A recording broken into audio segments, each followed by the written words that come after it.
Hello, James from the 11 Plus Tutors again. Today I'm going to hopefully cover a topic that a lot of parents are concerned about when we consider the increasing importance of writing in an 11 Plus entrance exam. A lot of parents say to me, my child finds creative writing difficult, they don't know how to get started. And I think this comes down to having a structured approach towards generating ideas quickly in the exam situation.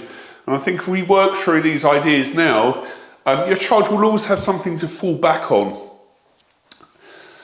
So, first of all, we're going to look at stories, then describing people, then we're going to talk generally about recounts.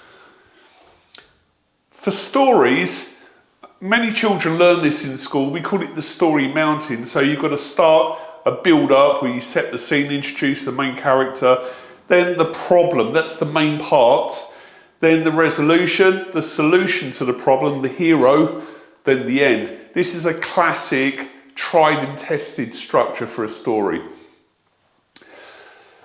I always say to children, I doubt whether a famous author starts with a piece of with inspiration that would go like this: I must write a story about a boy called Tom that lives in the street and has a red front door. That's not where people start. People start usually with coming up with good ideas for a problem and a resolution. I think that's where people start. So it's worth children thinking about this structure and thinking, well, what could the situation be in the problem and how could a hero come into it? And I think that's a very good place to start for coming up with quick story plots.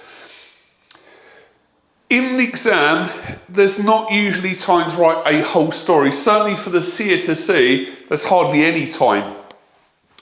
Sometimes they will give part of a story, an introduction, and ask the child to finish.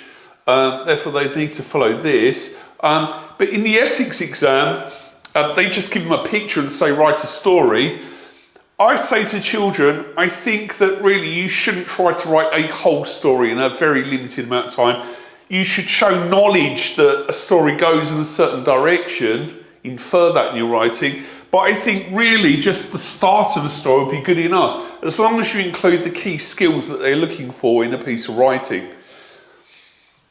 The setting the scene, introducing the main characters, we could get into description, so the 5 senses. And straight away we've got something that children can they can pin something down. They can quickly generate ideas when they think about the 5 senses and setting the scene. If there's a main character, we're going to come on to this next, we could talk about looks and personality, but that's where I'd start. In terms of if they ask to describe a relative or a person, I always say to children, we talk about people in these 2 dimensions, their appearance, their looks, and their personality. I would definitely advise children learning some words, some person-specific vocabulary for looks, like hairstyles, descriptive language for skin, that type of thing.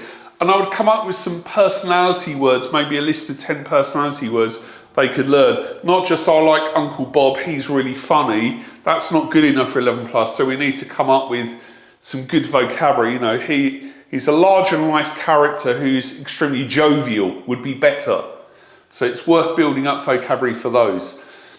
Lastly, I'm going to talk about recounts. So this is also a common feature in 11 plus writing.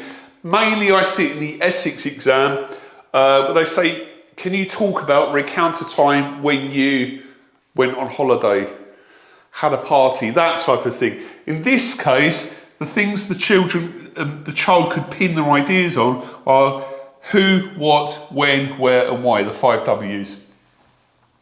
I think having things like this possibly in a poster in a bedroom or on a piece of paper using different colours could help children visualise these prompts and help them in a stressful situation come up with organised ideas, and I think that's the most important.